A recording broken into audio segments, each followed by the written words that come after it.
الحمدللہ رب العالمین والعاقبۃ للمتقین والصلاة والسلام علی سید الانبیاء والمرسلین وعلی آلہ واصحابہ اجمعین اما بعد اعوذ باللہ من الشیطان الرجیم بسم اللہ الرحمن الرحیم والسماء والطارق وما ادراک ما الطارق النجم الثاقب صدق اللہ العظیم وصدق رسولہ النبی الکریم الصلاۃ والسلام علیک یا سیدی یا رسول اللہ وعلی آلک واصحابک یا سیدی یا حبیب اللہ الصلاۃ والسلام علیک یا سیدی یا نبی اللہ وعلی آلک واصحابک یا سیدی یا نور اللہ۔ حمد و صلوات کے بعد آج کی گفتگو میں ہم سورہ طارق سے لے کر سورہ والناس تک قرآن مجید کے اس حصے میں سے کچھ باتیں، کچھ مضامین پڑھنے کی اور سمجھنے کی کوشش کریں گے۔ اللہ تعالیٰ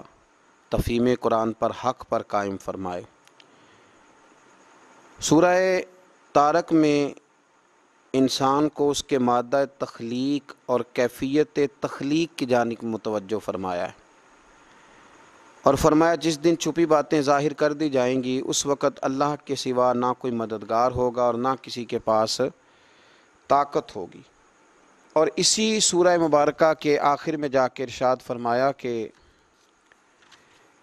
انہ لقول فصل وما ہوا بالہزل، فرمایا بے شک یہ قرآن قول فیصل ہے، وما ہوا بالہزل، یہ کوئی ہنسی مذاق نہیں ہے، ایسے نہیں ہے کہ تم دل بہلانے کے لیے اسے پڑھو۔ انہ لقول فصل، بے شک یہ قول فیصل ہے، قرآن ہی اصل قول فیصل ہے۔ اس سورہ مبارکہ کے اندر اس بات کو وضاحت کے ساتھ بیان کر دیا، ایک جملے نے بڑے پردے کھول دیے کہ قرآن قول فیصل ہے، قرآن فیصلے کی کتاب ہے، یہ کوئی ہنسی مذاق نہیں ہے۔ فرمایا انہم یکیدون کیدا، یہ لوگ تدبیریں کر رہے ہیں، وَأَكِيدُ کیدا، اور اللہ فرماتا ہے میں بھی تدبیر کر رہا ہوں۔ فَمَهِّلِ الْكَافِرِينَ أَمْهِلْهُمْ رُوَيْدًا، پس آپ کفار کو تھوڑی مہلت اور دے دیں اور کچھ وقت انہیں کچھ نہ کہیں، یعنی تھوڑا ہی وقت رہ گیا ہے، آپ انہیں کچھ بھی نہ کہیں تو اللہ تدبیر کر رہا ہے، انہی کی تدبیریں انہی پر الٹ دی جائیں گی۔ پھر اس سے آگے سورۃ الاعلیٰ ہے۔ اس سورہ مبارکہ کے اندر اللہ تبارک و تعالیٰ نے اللہ تعالیٰ کی قدرت کاملہ اور بلندی کا ذکر فرمایا اور اس کی تسبیح کا حکم ارشاد فرمایا، اور آیت نمبر 6 میں فرمایا کہ عن قریب ہم آپ کو قرآن پڑھائیں گے تو آپ نہیں بھولیں گے۔ اس صورت کے آخر میں فرمایا جنہوں نے اپنا باطن صاف کر لیا اور اپنے رب کا نام لے کر پھر نماز پڑھی وہ کامیاب ہو گیا۔ ارشاد فرمایا جا رہا ہے قد افلح من تزکا، جس نے اپنے آپ کو پاک کر لیا وہ کامیاب ہو گیا۔ وذکر اسم ربہ فصلی، اور اپنے رب کا نام کا ذکر کرتا رہا اور نماز پڑھتا رہا۔ اور ایک بہت بڑی حقیقت سورۃ الاعلیٰ میں بیان فرمائی، فرمایا بل تؤثرون الحیات الدنیا، فرمایا البتہ تم ترجیح دنیا کی زندگی کو دیتے ہو، تم ترجیح دیتے ہو دنیا کی زندگی کو، والآخرۃ خیر وابقی، حالانکہ آخرت تمہارے لیے بہتر بھی ہے اور باقی رہنے والی بھی ہے۔ ترجیح لوگ دیتے ہیں، لوگ جینا چاہتے ہیں، جینا پسند کرتے ہیں، کیوں؟ اس لیے کہ سارے کام جینے کے لیے کرتے ہیں، مکان بناتے ہیں جینے کے لیے، مال کماتے ہیں جینے کے لیے، آسائشیں جمع کرتے ہیں جینے کے لیے، سارا کچھ جینے کے لیے کرتے ہیں، تو پھر ترجیح بھی جینے کو دیتے ہیں۔ لیکن رب کریم نے ارشاد فرمایا کہ تم ترجیح تو دیتے ہو دنیاوی زندگی کو، لیکن آخرت تمہارے لیے بہتر بھی ہے اور ہمیشہ رہنے والی بھی ہے۔ ہمارے نبی کریم صلی اللہ علیہ وسلم نے ہمیں یہ نہیں کہا تھا کہ تم دنیاوی زندگی کو ترجیحی بنیادوں پہ لینا، بلکہ ہمارے لیے تو ترجیحی بنیادیں آخرت کی ہیں۔ مصنف ابن ابی شیبہ میں حضرت علی المرتضیٰ شیر خدا کرم اللہ تعالی وجہہ الکریم کا وہ قول موجود ہے جہاں آپ نے فرمایا تھا کہ لوگ آخرت کے بیٹے بھی بنتے ہیں اور دنیا کے بیٹے بھی بنتے ہیں، فرمایا تم دنیا کے بیٹے نہ بننا، آخرت کے بیٹے بننا، اور فرمایا آج عمل ہے حساب نہیں، کل حساب ہوگا عمل نہیں ہوگا۔ تو کبھی بھی دنیا کے بیٹے نہ بننا۔ اللہ تعالیٰ سمجھنے کی توفیق عطا فرمائے۔ اس سے ذرا جب ہم آگے بڑھتے ہیں تو پھر سورۃ الغاشیہ ہے۔ اس سورت کے شروع میں ان لوگوں کے انجام کا ذکر ہے جو آخرت میں عذاب سے دوچار ہوں گے۔ اس کے بعد ان خوش نصیب مومنوں کا ذکر ہے جنہیں اخروی نعمتوں سے سرفراز کیا جائے گا۔ پھر اللہ تعالیٰ کی شان تخلیق کا ذکر ہے۔ اسی سورہ مبارکہ کے اندر ارشاد فرمایا جا رہا ہے محبوب پاک صلی اللہ تعالیٰ علیہ وسلم کو کہ فذکر انما انت مذکر، پس آپ انہیں سمجھاتے رہیے، آپ کا کام سمجھانا ہے، سمجھاتے رہیے، بات کرتے رہیے، محبوب انہیں بتاتے رہیے، انہیں نفع دے گا آپ کا سمجھانا، آپ انہیں کہتے رہیے۔ بہت سارے لوگ کہتے ہیں کہ فلاں بات بار بار کی جاتی ہے، بار بار جمعے ہوتے ہیں، بار بار نصیحتیں ہوتی ہیں، بار بار کہا جاتا ہے، لیکن کچھ لوگ ایسے ہیں جو سمجھتے نہیں۔ حالانکہ ایسا نہیں ہے، میری زندگی کا تجربہ یہ ہے کہ لوگ بہت عمل کرتے ہیں، عمل کی طرف بھی لوگ بڑھتے ہیں، اور ایک بہت بڑی تعداد ہوتی ہے عمل کرنے والوں کی۔ یہ الگ بات ہے کہ وہ اپنا عمل کر کے اب کسی کو بتا نہیں رہے اور وہ اچھا کر رہے ہیں، لیکن لوگ سمجھ رہے ہیں کہ شاید کوئی عمل ہی نہیں کر رہا، تو ایک بہت بڑی تعداد ایسی ہوتی ہے۔ لیکن اگر کوئی عمل نہ بھی کرے تو پھر بھی سمجھانا چھوڑنا نہیں چاہیے، سمجھاتے رہنا چاہیے۔ پھر اس سے آگے سورہ فجر ہے۔ سورہ فجر کی ابتدائی آیات میں اللہ تعالیٰ نے فجر کی اور ذی الحج کی 10 راتوں کی جفت اور طاق کی قسم کھا کے فرمایا کہ کفار کو ضرور بالضرور عذاب ہوگا۔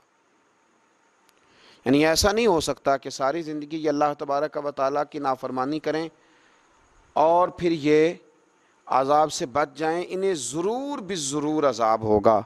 آیت نمبر 17 سے تنبیہ کرتے ہوئے فرمایا کہ تم یتیم کی عزت نہیں کرتے، ایک دوسرے کو یتیم کو کھلانے کی ترغیب نہیں دیتے، وراثت میں ملا ہوا پورا مال ہڑپ کر جاتے ہو، تمہیں مال سے بے پناہ محبت ہے۔ اس کے بعد فرمایا آخرت میں اس مال کی ناپائیداری کا احساس ہوگا، تمہیں پتہ چلے گا کہ یہ تو کوئی شے بھی نہیں، انسان پچھتائے گا مگر یہ پچھتاوا کچھ کام نہیں آئے گا۔ اور آخری آیت میں فرمایا کہ نفس مطمئنہ یعنی اعلیٰ درجے کے ایمان کے حاملین کے وفات کا وقت اعزاز و اکرام کے ساتھ ان کا استقبال کیا۔ ایتھا النفس المطمئنہ ارجعی الی ربک راضیۃ مرضیہ، اے نفس مطمئنہ لوٹ اپنے رب کی جانب، تو اس سے راضی ہے اور وہ تجھ سے راضی ہے۔ فادخلی فی عبادی، شامل ہو جا میرے خاص بندوں میں، وادخلی جنتی، اور داخل ہو جا میری جنت میں۔ ان لوگوں کو اللہ پھر اس طرح کے انعام کے ساتھ نوازے گا اور پکارے گا۔ اس سے آگے پھر سورہ بلد ہے۔ ارشاد فرمایا لا اقسم بہذا البلد، اے محبوب مجھے اس شہر مکہ کی قسم، وانت حل بہذا البلد، اس حال میں کہ آپ اس شہر میں موجود ہیں۔ ہم اس شہر کی قسم اس لیے کھاتے ہیں کہ اے میرے پیارے حبیب صلی اللہ علیہ وسلم آپ اس شہر میں موجود ہیں۔ اس صورت میں نبی پاک علیہ السلام کی عظمت و جلالت کا بیان ہے۔ اس شہر کی قسم اس لیے کھائی گئی کہ آپ اس شہر میں مقیم ہیں۔ اس صورت میں فرمایا کہ ہم نے انسان کو دیکھنے کے لیے 2 آنکھیں، بولنے کے لیے 2 ہونٹ عطا کیے، اور نیکی اور بدی کا شعور عطا کیا۔ آگے اللہ نے نفس کی باطل خواہشات اور شیطانی ترغیبات کے خلاف جہاد کو مشکل ترین مرحلہ قرار دیا کہ یہ ایک مشکل ترین مرحلہ ہے۔ اللہ اکبر۔ اور اس دشوار گزار گھاٹی کو سر کرنے کا آسان رستہ یہ ہے کہ کسی مالی تاوان تلے دبے ہوئی گردن کو آزاد کرنا، بھوک میں مبتلا شخص کو کھانا کھلانا، ترجیحاً ایسے یتیم کو جو قرابت دار بھی ہو یا خاک افتادہ مسکین ہو، ایسے لوگوں کی خبرگیری کرنا اس جہاد میں کامیابی کی دلیل بھی بن سکتا ہے۔ اس سے آگے پھر سورہ شمس ہے۔ اس سورہ کے شروع میں تمہید کے طور پر اللہ تعالیٰ نے انسان کو نفس سمیت 7 چیزوں کی قسم کھائی ہے، اور بتایا کہ اللہ تعالیٰ نے ہر انسان کو نیکی اور بدی میں تمیز کے شعور کا الہام کر دیا۔ سو جس نے اپنے نفس کو پاک کر رکھا ہے وہ کامیاب ہوا، اور جس نے اپنے نفس کو گناہوں سے آلودہ کر لیا وہ ناکام ہوا۔ ارشاد فرمایا اسی سورہ مبارکہ کے اندر کہ قد افلح من زکاہا، وہ جس نے اپنے نفس کو پاک کر لیا وہ کامیاب ہو گیا، وقد خاب من دساہا، اور وہ نامراد ہوا جس نے اس کو خاک میں ملا دیا۔ اور آخر میں صالح علیہ السلام کی قوم کا اونٹنی کی کونچیں کاٹنے اور ان پر اللہ کے عذاب کا ذکر ہے۔ پھر اس سے آگے سورہ لیل ہے۔ اس سورہ مبارکہ کے شروع میں واللیل کا ذکر مذکور ہے، اس لیے اس کا نام سورہ واللیل رکھا گیا۔ اس صورت میں اللہ تعالیٰ نے فرمایا کہ انسان کی جد و جہد مختلف سمتوں میں جاری رہتی ہے۔ ایک طبقہ وہ ہے کہ اللہ کے عطا کردہ مال میں سے اس کی راہ میں خرچ کرتا ہے، تقوی پہ کاربند رہتا ہے اور نیک باتوں کی تصدیق کرتا ہے، تو ہم اس کے لیے آسانی یعنی جنت تک رسائی کی منزل آسان کر دیں گے۔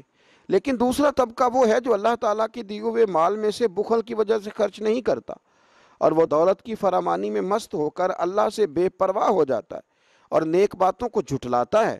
اور ارشاد فرمایا کہ وہ چونکہ نیک باتوں کو جھٹلاتا ہے تو اس کے لیے ہم مشکل منزل یعنی دوزخ کا راستہ آسان کر دیں گے۔ جو نیک کام کرے گا اس کے لیے جنت کا راستہ آسان کر دیں گے، اور جو ہماری آیات کو جھٹلا دے گا پھر اس کے لیے جہنم کا راستہ آسان کر دیں گے۔ آخری آیات میں فرمایا کہ نار جہنم سے وہی شخص بچا رہے گا جو کسی کے احسان کا بدلہ چکانے کے لیے نہیں بلکہ اپنے رب اعلیٰ کی رضائی جوئی کے لیے، اپنے رب کو راضی کرنے کے لیے اپنا مال اس کی راہ میں خرچ کرے، تاکہ اس کا قلب بخل، حرص، ہوس اور دولت کی محبت کے غلبے سے پاک ہو۔ مفسرین کی ایک بہت بڑی جماعت نے لکھا یہ آیتیں تب نازل ہوئی تھی جب حضرت ابوبکر صدیق نے حضرت بلال حبشی کو آزاد کرایا تھا، کہ بغیر کسی احسان کے، ایسا نہیں کہ کوئی احسان تھا تو انہوں نے انہیں ان کے مالک سے آزاد کرایا، بلکہ اللہ کی رضا کے لیے آزاد کرایا۔ اللہ اکبر۔ اس سے آگے پھر سورۃ الضحیٰ ہے، سورۃ اللیل کے بعد سورۃ الضحیٰ ہے۔ یہ وہ سورہ مبارکہ ہے جو نبی پاک صلی اللہ تعالیٰ علیہ وسلم کی شانوں اور عظمتوں کو بیان کرتی ہے۔ ارشاد فرمایا والضحیٰ واللیل اذا سجا، قسم ہے روز روشن کی اور رات کی جب وہ سکون کے ساتھ چھا جائے۔ اس سے کچھ مفسرین نے یہ بھی بیان کیا ہے کہ والضحیٰ کا معنی محبوب آپ کے چہرہ نور کی قسم، واللیل اذا سجا، اور آپ کی زلف عنبری کی قسم جب وہ چہرہ نور کے گرد چھا جائیں۔ ما ودعک ربک وما قلی، آپ کے رب نے نہ آپ کو چھوڑا ہے اور نہ ہی وہ ناراض ہوا ہے۔ کچھ دنوں تک وحی نہیں آئی تھی تو کفار نے کہنا شروع کر دیا کہ معاذ اللہ، محمد ابن عبداللہ کے رب نے انہیں چھوڑ دیا ہے۔ تو رب کیا فرماتا ہے، ذرا انداز دیکھیے، ما ودعک ربک وما قلی، اے محبوب نہ آپ کے رب نے آپ کو چھوڑا ہے اور نہ ہی وہ ناراض ہوا ہے، بلکہ وَلَلْآخِرَةُ خَيْرٌ لَكَ مِنَ الْأُولَىٰ، محبوب آپ کی ہر آنے والی گھڑی پچھلی گھڑی سے بہتر ہوگی۔ آپ کو تو روز شان بڑھا کے دی جائے گی، آپ کے تو مرتبوں اور شانوں میں روز اضافہ ہوگا۔ آپ دیکھیں حضور کی امت بڑھتی جا رہی ہے، شانیں بڑھتی جا رہی ہیں، آج بھی کتابیں لکھی جا رہی ہیں، نعتیں پڑھی جا رہی ہیں، حضور کی عظمتوں میں روز بروز اضافہ ہوتا جا رہا ہے۔ اور فرمایا وَلَسَوْفَ يُعْتِيكَ رَبُّكَ فَتَرْضَىٰ، اللہ اکبر۔ فرمایا محبوب ان قریب آپ کا رب آپ کو اتنا دے گا کہ آپ اپنے رب سے راضی ہو جائیں گے۔ آپ اپنے وَلَسَوْفَ يُعْتِيكَ رَبُّكَ فَتَرْضَىٰ، آپ اپنے رب سے راضی۔ مسلم شریف میں موجود ہے کہ نبی پاک صلی اللہ تعالیٰ علیہ وسلم غم امت میں پریشان ہو گئے اور دعا کرنے لگے اللہم امتی امتی امتی، اور حضور رو رہے ہیں، داڑھی مبارک پر آنسوؤں کے قطرے گر رہے ہیں۔ رب کریم نے فرمایا جبریل جائیے نا اور میرے محبوب سے پوچھئے کہ محبوب کو کس چیز نے پریشان کیا، حالانکہ اللہ جانتا ہے، حالانکہ اللہ جانتا ہے۔ حضرت جبریل امین حاضر بارگاہ ہوئے، یا رسول اللہ کس بات نے پریشان کیا؟ جبریل میں غم امت میں پریشان ہوں۔ کہا محبوب سے کہہ دیجئے، اے جبریل محبوب کی بارگاہ میں کہہ دیجئے کہ وَلَسَوْفَ يُعْتِيكَ رَبُّكَ فَتَرْضَىٰ، آپ کا رب آپ کو اتنا دے گا کہ آپ راضی ہو جائیں گے۔ اب یہ آیت آئی تو نبی پاک نے کیا فرمایا؟ سید عالم صلی اللہ علیہ وسلم فرمانے لگے میں بھی اتنی دیر تک راضی نہیں ہوں گا جب تک میری ساری امت جنت میں داخل نہ ہو جائے۔ اسی لیے تو فاضل بریلوی فرماتے ہیں خدا کی رضا چاہتے ہیں دو عالم، خدا چاہتا ہے رضائے محمد، اجابت کا جوڑا عنایت کا صحرا، دلہن بن کے نکلی دعائے محمد، اور اجابت نے جھک کر گلے سے لگایا۔ بڑی ناز سے جب دعائے محمد صلی اللہ علیہ وسلم۔ حضرت سیدنا امام زین العابدین رضی اللہ تعالیٰ عنہ ارشاد فرمایا کرتے تھے، آپ نے کسی سے پوچھا کہ قرآن مجید میں سب سے امید والی آیت کون سی ہے، تو اس نے کہا کہ یہ آیت امید والی ہے، لا تقنطوا من رحمت اللہ، اللہ فرماتا ہے میری رحمت سے نا امید نہ ہونا۔ تو امام زین العابدین فرمانے لگے تمہاری بھی بات ٹھیک ہے، لیکن اگر مجھ سے پوچھو تو سب سے امید والی آیت ہے وَلَسَوْفَ يُؤْتِيكَ رَبُّكَ فَتَرْضَىٰ، رب فرماتا ہے محبوب میں تمہیں اتنا دوں گا کہ تم اپنے رب سے راضی ہو جاؤ۔ یہ سب سے امید والی آیت ہے، اور حضور نے فرمایا میں جب تک راضی نہیں ہوں گا جب تک سارے غلام جنت میں نہ چلے جائیں۔ اور پھر اللہ کریم نے فرمایا محبوب ہم آپ کو چھوڑیں گے؟ جو لوگ کہتے ہیں آپ کو چھوڑ دیا، فرمایا الم یجدک یتیما فآویٰ، کہ ہم نے تم کو یتیم نہیں پایا اور پھر اپنی آغوش رحمت میں جگہ دی؟ محبوب ہم نے آپ کو یتیم پایا تو پھر جگہ دی آغوش رحمت میں۔ آپ کی پیدائش سے پہلے والد چلے گئے، 4 سال کے تھے تو والدہ چلی گئیں، 8 سال کے تھے تو دادا چلے گئے، تو ہم نے آپ کو اپنے آغوش کرم میں جگہ دی، ہم نے آپ کو در یتیم بنایا، ہر جگہ پہ رب نے آپ کے لیے اسباب بنائے، آپ کے گرد خدا کی رحمت کا حالہ رہا، وَوَجَدَكَ ضَالًّا فَهَدَىٰ، اور ہم نے آپ کو اپنی محبت میں خود رفتہ پایا اور پھر اپنی طرف رستہ بھی عطا کیا، پھر وہ راہ بھی عطا کی۔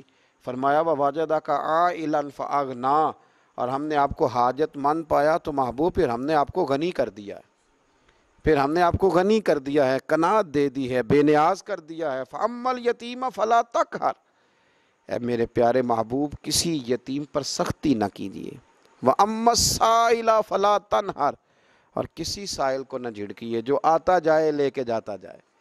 اس لیے تو حضرت انس بن مالک رضی اللہ تعالیٰ عنہ فرماتے ہیں سارا کچھ حضور سے سنا ہے، لفظ لا نہیں سنا، نہیں ہے یہ جملہ نہیں سنا۔ حضور نے کسی سائل کو جھڑکا، بلکہ اس کو بھی نہیں جھڑکا، صحیح بخاری میں موجود ہے۔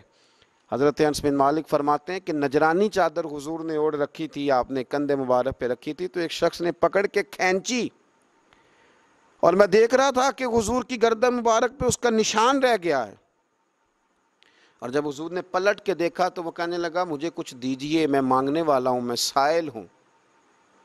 یہ مسلم شریف کی حدیث ہے۔ وَأَمَّا السَّائِلَ فَلَا تَنْهَرْ، محبوب کسی مانگنے والے کو نہ جھڑکیے۔ تو اس نے مانگا کس طرح؟ چادر کھینچ کے، گلے میں نشان ڈال کے، حضور کچھ دیجئے۔ تو حضرت انس بن مالک رضی اللہ تعالیٰ عنہ فرماتے ہیں میں نے دیکھا کہ جب حضور نے اس کی طرف توجہ کی اور اس کی بات سنی تو حضور کے لبوں پہ مسکراہٹ تھی، اس نے چادر کھینچی ہے پھر بھی لبوں پہ مسکراہٹ تھی۔ فرمایا وَأَمَّا بِنِعْمَةِ رَبِّكَ فَحَدِّثْ، اور اے محبوب اپنے رب کی نعمتوں کا ذکر کیجئے، چرچا کیجئے۔ پھر میرے رسول نے چرچے کیے، فرمایا میں آدم کی ساری اولاد کا سردار ہوں، میں فخر کے طور پہ نہیں کہتا۔ فرمایا سارے دنیا قیامت میں میرے جھنڈے کے نیچے ہوگی پر میں فخر نہیں کرتا۔ پھر حضور نے اس آیت کے تحت فرمایا، اللہ کی نعمت کا ذکر کیا، فرمایا قیامت کے دن سب سے پہلے میں ہی سفارش کروں گا اور اللہ میری ہی سفارش قبول کرے گا، پر میں فخر کے طور پر نہیں کہتا۔ اور فرمایا الا وانا حبیب اللہ، خبردار ہو جاؤ میں ہی اللہ کا محبوب بن کے آیا۔ پھر حضور نے وہ ساری باتیں بیان فرمائی۔ اس سے آگے پھر سورہ الم نشرح ہے، فرمایا الم نشرح لک صدرک، اے محبوب کیا ہم نے آپ کی خاطر آپ کا سینہ کھول نہیں دیا، کشادہ نہیں کر دیا؟ وَوَضَعْنَا عَنْكَ وِزْرَكَ، اور ہم نے آپ کے سارے بوجھ اتار نہیں دیے؟ الَّذِي أَنْقَضَ ظَهْرَكَ، وہ جس نے آپ کو بوجھل کر دیا تھا، آپ کی پیٹھ مبارک کو، وہ جو بہت زیادہ بوجھ تھے تبلیغ کے اور یہ اتنے کام، ان سب میں ہم نے آپ کی مدد نہیں کر دی۔ وَرَفَعْنَا لَكَ ذِكْرَكَ، اور ہم نے آپ کی خاطر آپ کے ذکر کو بلند نہیں کر دیا۔ وَرَفَعْنَا لَكَ ذِكْرَكَ، ہم نے آپ کی خاطر آپ کا ذکر بلند نہیں کر دیا۔ جب یہ آیت نازل ہوئی تو نبی پاک صلی اللہ علیہ وسلم نے فرمایا جبریل اللہ نے میرا ذکر کس طرح بلند کیا ہے؟ تو حضرت جبریل عرض کرنے لگے یا رسول اللہ رب فرماتا ہے جہاں جہاں میرا ذکر ہوگا وہاں وہاں آپ کا بھی ذکر کیا جائے گا۔ اس طرح اللہ نے اس سورہ مبارکہ کے اندر، اور پھر ارشاد فرمایا کہ فَإِنَّ مَعَ الْعُسْرِ يُسْرًا إِنَّ مَعَ الْعُسْرِ يُسْرًا، بے شک ہر مشکل کے ساتھ آسانی ہے، بے شک ہر مشکل کے ساتھ آسانی ہے۔ اس پر مفسرین نے لکھا ہے کہ معنی یہ بنتا ہے کہ اللہ ایک مشکل دے کے 2 آسانیاں عطا کرتا ہے۔ فرمایا فَإِذَا فَرَغْتَ فَانْصَبْ، جب آپ فرائض نبوت سے فارغ ہو جائیں تو پھر آپ حسب معمول ریاضت میں لگ جائیں، وَإِلَىٰ رَبِّكَ فَارْغَب، اور اپنے رب کی طرف راغب ہو جائیں۔ آگے سورہ والتین ہے، اس میں اللہ تعالیٰ نے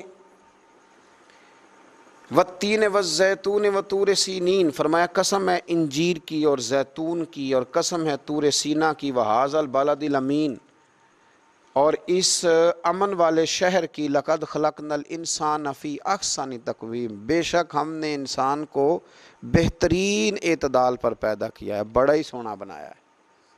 اتنی قسمیں کھا کے کہا کہ انسان تجھے بڑا ہی سونا بنایا، احسن تک بہترین اعتدال پر، ثم رددناہ اسفل سافلین، پھر ہم نے لوٹا دیا اس کو پست ترین حالت کی طرف۔ پیدا بھی بڑا خوبصورت کیا ہے، بڑا شانوں والا کیا ہے، لیکن اگر یہ گناہ کرے، اگر یہ انسانیت کے اصول ہی بھول جائے، تو پھر اگر یہ لوٹایا جاتا ہے تو پھر اسفل سافلین پہ لوٹایا جاتا ہے۔ یوں سمجھ لیں کہ اگر اعلیٰ کام کرے تو پھر ان اکرمکم عند اللہ اتقاکم، پھر سب سے زیادہ عزت بھی اسی انسان کی ہے۔ اور اگر یہ کفر کرے، نفاق کرے، ظلم کرے، تو پھر ایک جگہ قرآن نے کہا اولئک کالانعام، یہ جانور ہے، بل ہم اضل، بلکہ جانور سے بھی بدتر ہے۔ بنایا تو بڑا پیارا تھا، لیکن پیارا بن کے بھی تو رہنا چاہیے تھا نا۔ اس نے خود اسفل سافلین کا رستہ کیوں اختیار کیا؟ الا الذین آمنوا وعملوا الصالحات، سوائے ان لوگوں کے جو ایمان لائے اور اچھے کام کیے، فرمایا ان کے لیے وہ اجر ہے جو کبھی ختم نہیں ہوگا۔ آگے بڑھتے ہیں، پھر آگے سورہ علق ہے، اقرأ بسم ربک الذی خلق، یہ وہ سورہ مبارک ہے جو سب سے پہلے غار حراء میں حضرت جبریل امین علیہ السلام لے کے آئے تھے۔ اس سورہ مبارکہ میں علم کا ذکر ہے اور کہا گیا ہے کہ پڑھیے اپنے رب کا نام لے کر۔ تو یہ سورہ مبارکہ ہمیں بتاتی ہے کہ علم سے انسان کا شغف ہونا چاہیے۔ وہ پہلی آیت قرآن مجید کی پہلی سورت جو آئی تو اس نے بات علم کی، تو سیکھیں، اور سیکھنے کے لیے علم حاصل کریں، باتیں کرنے کے لیے نہیں، اپنی بڑائی کے لیے نہیں، سیکھنے کے لیے۔ آگے سورہ قدر ہے، انا انزلناہ فی لیلۃ القدر، فرمایا بے شک ہم نے قرآن کو شب قدر میں نازل کیا، کسی تفسیر کی ضرورت نہیں۔ کیا بات ہے، ارشاد فرمایا وما ادراک ما لیلۃ القدر، اور آپ کیا جانیں کہ شب قدر کیا ہے؟ لیلۃ القدر خیر من الف شہر، فرمایا شب قدر بہتر ہے 1000 مہینوں سے، ایک رات ہے اور بہتر ہے 1000 مہینوں سے۔ تنزل الملائکۃ والروح، اترتے ہیں اس میں فرشتے اور روح القدس، فیہا اس میں، باذن ربہم اپنے رب کے حکم سے، من کل امر ہر کام کے لیے، رزق بانٹتے ہیں، خیر بانٹتے ہیں، کرم بانٹتے ہیں، ہر کام کے لیے اترتے ہیں۔ سلام ہی حتی مطلع الفجر، یہ سراسر سلامتی ہے یہاں تک کہ فجر طلوع ہو جائے۔ تو رمضان کی آخری 10 راتوں میں زیادہ تر بزرگوں نے لکھا ہے کہ یہ شب قدر ہوتی ہے، آخری جو طاق راتیں ہوتی ہیں آخری 10 دنوں میں، تو کوشش کریں کہ ان ایام کے اندر لیلۃ القدر کو تلاش کریں۔ اور قرآن مجید پر اگر ہم غور کریں تو رسول کریم صلی اللہ تعالی علیہ وسلم نے اس سورہ مبارکہ پر اتنا غور کیا کہ نبی پاک علیہ السلام نے تو اعتکاف کا مقصد ہی شب قدر کی تلاش قرار دیا کہ شب قدر کو تلاش کرو، وہ رات اگر تمہیں مل گئی تو وہ 1000 مہینوں سے افضل ہے، اسے ڈھونڈو، جو اسے پا گیا وہ بڑی مراد کو پہنچ گیا۔ پھر اس سے آگے سورہ بینہ ہے، اس صورت میں بھی مختلف مضامین کے ساتھ ایک بات آخر میں جو بیان کی گئی وہ بڑی قابل توجہ ہے۔ ارشاد فرمایا کہ ان الذین کفروا، وہ لوگ جنہوں نے کفر کیا، من اہل الکتاب والمشرکین، اہل کتاب سے اور مشرکین میں سے، فی نار جہنم خالدین فیہا، وہ آتش جہنم میں ہمیشہ رہیں گے، اولئک ہم شر البریہ، فرمایا یہ ساری مخلوق سے بدتر ہیں، کفر کرنے والے ساری مخلوق سے بدتر ہیں۔ ان الذین آمنوا وعملوا الصالحات اولئک ہم خیر البریہ، بے شک جو لوگ ایمان لائے اور نیک اعمال کرتے رہے وہ ساری مخلوق سے بہتر ہیں۔ اور پیچھے جو سورۃ 3 میں ذکر آ رہا تھا، اس آیت نے اس کی مزید تفسیر کر دی، فرمایا جو مشرک ہو جائے، انسانیت کے اصول بھول جائے، جو کفر کرے، ظلم کرے، وہ ساری مخلوق سے بدتر، اور جو نیک کام کرے، اللہ اور اس کے محبوب کی اطاعت کرے، وہ ساری مخلوق سے بہتر ہے۔ جزاؤہم عند ربہم جنات، ان کی جزا ان کے رب کے پاس باغات ہیں، عدن تجری من تحتها الانہار، جو ہمیشہ رہنے والے ہیں، جن کے نیچے نہریں بہہ رہی ہیں، خالدین فیہا ابدا، وہ اس میں ہمیشہ رہیں گے۔ رضی اللہ عنہم ورضوا عنہ، اللہ تعالیٰ ان سے راضی ہوا اور وہ اللہ سے راضی ہوئے۔ ذالک لمن خشی ربہ، اس لیے کہ وہ اپنے رب سے ڈرتے ہیں۔ اس سے آگے سورۃ الزلزال ہے، اس کے اندر اللہ تبارک و تعالیٰ نے وقوع قیامت کا ذکر فرمایا ہے کہ جب زمین تھر تھرا جائے گی اور اپنے بوجھ باہر پھینک دے گی۔ اذا زلزلت الارض زلزالها واخرجت الارض اثقالها، جب زمین شدت کے ساتھ کانپے گی اور اپنے بوجھ باہر پھینکے گی۔ وقال الانسان ما لها، تو انسان کہے گا ہائے میرے ساتھ کیا ہوا، یہ کیا بنا۔ اس کا تو خیال تھا نا کہ ابھی بڑا دور ہے یہ رستہ، لیکن یہ کیا بنا، یہ سوچے گا۔ یومئذ تحدث اخبارہا، اس روز وہ بیان کر دے گی اپنے سارے حالات۔ بِأَنَّ رَبَّكَ أَوْحَىٰ لَهَا، بے شک آپ کے رب نے اسے یہی حکم بھیجا ہے۔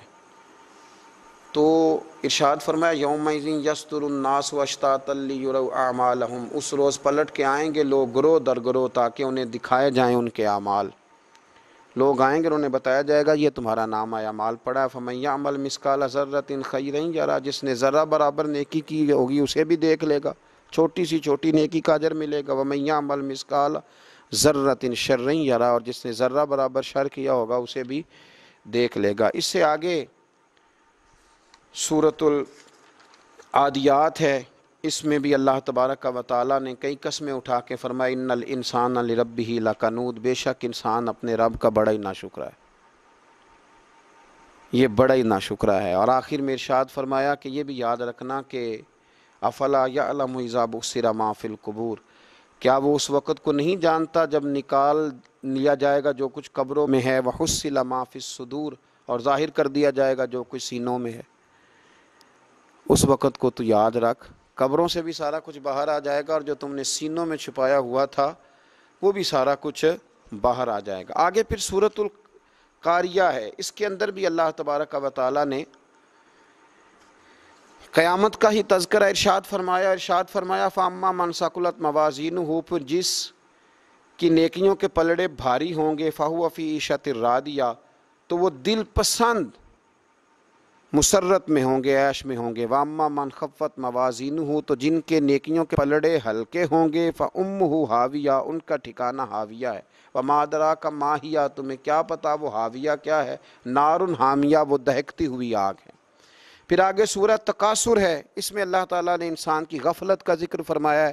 فرمایا یہ اتنا غافل ہو جاتا ہے، الہاکم التکاثر حتی زرتم المقابر، کہ قبروں کا منہ دیکھ لیتا ہے، یعنی مرتے دم تک کمائی کرتا رہتا ہے، آخری وقت آ جاتا ہے لیکن یہ بات کو سمجھتا ہے نہیں۔ اور آخر میں فرمایا اسی صورت میں کہ ثم لتسألن یومئذ عن النعیم، پھر ضرور پوچھا جائے گا اس دن جملہ نعمتوں کے بارے میں۔ قیامت میں اللہ ایک ایک نعمت کے بارے میں تم سے سوال کرے گا، تمہیں پوچھنا ہے۔ اس لیے انسان کو ہمیشہ ہر وقت نئی سے نئی چیز طلب کرنے کی دوڑ میں ہی لگے نہیں رہنا چاہیے، پچھلی نعمتوں کا شکر بھی ادا کرنا چاہیے۔ آگے سورہ عصر ہے، اور اس مختصر ترین صورت میں اللہ تبارک و تعالیٰ نے بہت بڑا مضمون سمیٹ دیا۔ فرمایا والعصر، محبوب آپ کے زمانے کی قسم، ان الانسان لفی خسر، بے شک انسان نقصان میں ہے، الا الذین آمنوا، سوائے ان لوگوں کے جو ایمان لائے، وعملوا الصالحات، اور نیک اعمال کیے، وتواصوا بالحق وتواصوا بالصبر، پھر ایک دوسرے کو حق کی تلقین بھی کرتے رہے اور اس رستے میں آنے والی مشکلات پر صبر کی تلقین بھی کرتے رہے۔ صحابہ جب ایک دوسرے سے ملتے تھے تو سورہ عصر کی تلاوت کرتے تھے۔ اس میں دین کا پورا اسلوب بیان کیا گیا، ایک تو ایمان لاؤ، دوسرا نیک اعمال کرو، تیسرا پھر حق بات کی تبلیغ کرو، یعنی دین کی اشاعت میں حصہ لو، اور چوتھا جب تم یہ کام کرو گے تو پھر مشکل بھی آئے گی تو اس مشکل پر صبر کرو۔ تو یہ صورت جامع ہے اور مختصر ترین الفاظ کے اندر بہت بڑا پیغام ہمیں دیتی ہے۔ آگے پھر سورۃ الہمزہ ہے، اس کے اندر بھی اللہ تبارک و تعالیٰ نے مال گن گن کے رکھنے والے اور جمع کرنے والے لوگوں کی برائی بیان کی ہے، اور ان سے کہا ہے کہ بچو بھڑکتی ہوئی آگ تھے، التی تطلی علی الافئدہ، جو دلوں تک پہنچ جائے گی، جو قیامت میں تمہاری روحوں کو جس سے تکلیف پہنچے گی اس سے۔ آگے سورۃ الفیل ہے۔ سورہ فیل کے اندر نبی پاک علیہ السلام کی ولادت سے پہلے ایک شخص تھا ابرہہ، جو اپنا لشکر لے کے آیا تھا معاذ اللہ کعبے کو گرانے کے لیے۔ تو بڑے بڑے ہاتھی اس کے ساتھ تھے، تو اللہ تعالیٰ نے چھوٹے چھوٹے ابابیل بھیجے، ان کے منہوں میں کنکر تھے، انہوں نے وہ کنکر برسائے تو وہ ہاتھی مر گئے۔ اس صورت میں اس کا ذکر ہے، الم تر کیف فعل ربک باصحاب الفیل۔ کیا آپ نے ملاحظہ نہیں کیا کہ آپ کے رب نے ہاتھی والوں کے ساتھ کیا سلوک کیا؟ آگے پھر سورہ قریش ہے۔ اللہ تعالیٰ نے سورہ مبارکہ کے اندر اہل قریش کو تنبیہ کی ہے کہ اللہ نے تمہیں بڑے بڑے تجارت کے موقع دیے، تمہارے لیے بڑی آسانیاں کی ہیں، الفت پیدا کی ہے، تو اب تم بھی اس طرح کرو کہ فَلْيَعْبُدُوا رَبَّ هَٰذَا الْبَيْتِ، اس گھر کے خانہ کعبہ کے رب کی عبادت کرو، یہ جو گھر ہے اس کا جو رب ہے، پھر تم بھی اس کی عبادت کرو، تمہیں اللہ نے بڑا نوازا ہے۔ الَّذِي أَطْعَمَهُم مِّن جُوع، جس نے رزق دیا ہے اور فاقے سے نجات دی ہے، وَآمَنَهُم مِّن خَوْفٍ، اور تمہیں فتنے اور خوف سے امن دیا ہے، تو تم بھی اب عبادت کرو نا۔ بہت سارے لوگ ہیں جو نعمتیں لیتے جاتے ہیں پر عبادت پر توجہ نہیں کرتے۔ میرے نبی پاک صلی اللہ علیہ وسلم نے فرمایا تم اللہ کے تھوڑے رزق پہ راضی ہو جاؤ، وہ بھی تمہاری تھوڑی عبادت پہ راضی ہو جائے۔